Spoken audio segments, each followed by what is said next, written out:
السلام علیکم ورحمۃ اللہ وبرکاتہ۔ ناظرین حضرات، آج میں آپ لوگوں کے پاس ایک بہت ہی اہم ویڈیو لے کر آیا ہوں۔ یوں سمجھیے کہ یہ ویڈیو ہمارے اور آپ کے لیے بہت ہی زیادہ اہم ہے، اس لیے کہ جو اسلام کی تعلیمات ہیں، جو اسلام کی باتیں ہیں، جو اسلام کے بارے میں سمجھایا جاتا ہے، وہ حقیقتاً جو سچ ہے، جو حق ہے، اور تو اور اسلام کے بارے میں حق بات جاننا اور سمجھنے کی ہم خود بھی کوشش نہیں کرتے، اور ہمارے اوپر ان چیزوں کا ایک طرف سے سمجھا جائے تو فرض ہے۔ علم کا سیکھنا ہر مسلمان مرد اور عورت پہ فرض ہے، تو اسلام میں علم سیکھنا جب فرض ہے تو ہم ان کو سیکھتے کیوں نہیں؟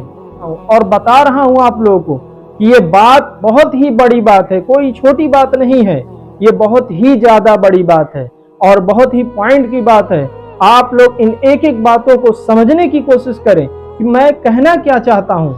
آپ لوگ اس بات کو سمجھیں، یہ بتائیں کہ اسلام میں اگر بہت سارے لوگوں سے ہم نے سوال بھی کیا تھا کہ یہ محرم جو ہے غمی کا مہینہ ہے یا خوشی کا مہینہ ہے، تو ہمارے بہت سارے ساتھیوں نے، بہت سارے دوستوں نے، بہت سارے احباب نے، بہت سارے لوگوں نے جو ہے جواب میں کیا کہا کہ یہ کچھ لوگوں نے کہا غمی کا مہینہ ہے، کچھ لوگوں نے کہا خوشی کا مہینہ ہے، زیادہ تر لوگ کہنے والے تھے غمی کا مہینہ ہے۔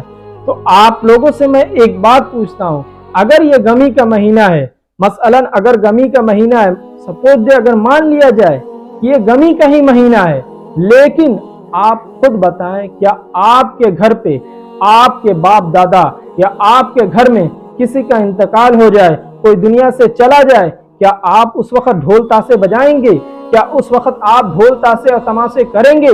یہ کہاں کا انصاف ہے؟ کس طریقہ کا اسلام آپ سکھا رہے ہیں؟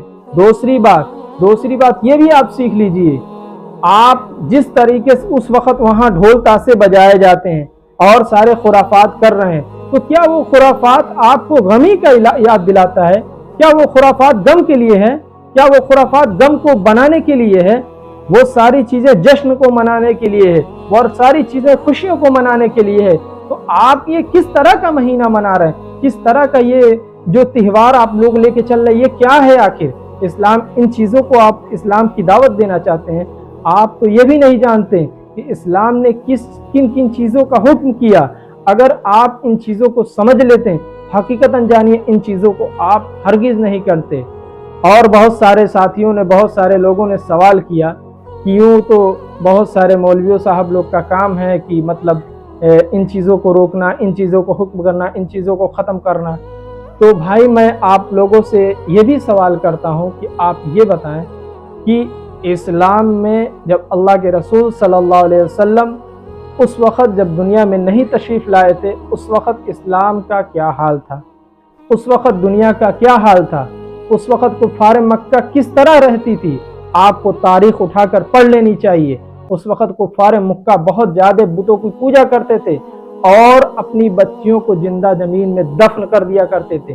تو کیا پھر وہ ختم ہو گیا؟ تو اس کا مطلب یہی ہے کہ مطلب اسلام جو ہے بدل گیا، اسلام کا طریقہ بدل گیا؟ نہیں، اسلام کا طریقہ وہی ہے جو اللہ کے رسول صلی اللہ علیہ وسلم نے جن باتوں کا حکم دیا ہے۔ دوسری پوائنٹ کی بات یہ ہے کہ آپ لوگ سمجھنے کی کوشش کریں، اس وقت کفار مکہ اللہ کے رسول صلی اللہ علیہ وسلم کو کیا کہتی تھی؟ اس سے پہلے بھی ہم نے بتایا ہے کہ وہ لوگ یہی بات کہتے تھے کہ اے محمد صلی اللہ علیہ وسلم، اے محمد کیا میں آپ کا لایا ہوا دین و اسلام قبول کر لوں اور اپنے باپ داداؤں کا لایا ہوا چھوڑ دوں؟ یہی چیز آج بھی یہ قوم کہہ رہی ہے کہ یہ جو لوگ، یہ مولوی، یہ مولانا لوگ، یہ تھوڑی دین کی باتیں لے کر آئیں، ایسی باتیں لے کر آئیں، کیا ان کی باتوں کو قبول کر لیں؟ ہمارے باپ دادا ہمارے پیڑھی در پیڑھی جن چیزوں کو کرتے چلے آئیں، کیا ہم چھوڑ دیں؟ حقیقتاً جانیے آپ کو چھوڑنا پڑے گا، اس لیے وہ اسلام نہیں ہے، وہ اسلام نہیں ہے، وہ اسلام نہیں ہے۔ یاد رکھیے ان چیزوں کو، اسلام جو چیز ہے وہ حق پر ہے۔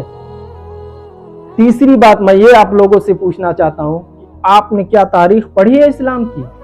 ذرا یہ بھی تو سنا ہوگا نا آپ لوگوں نے کہ حضرت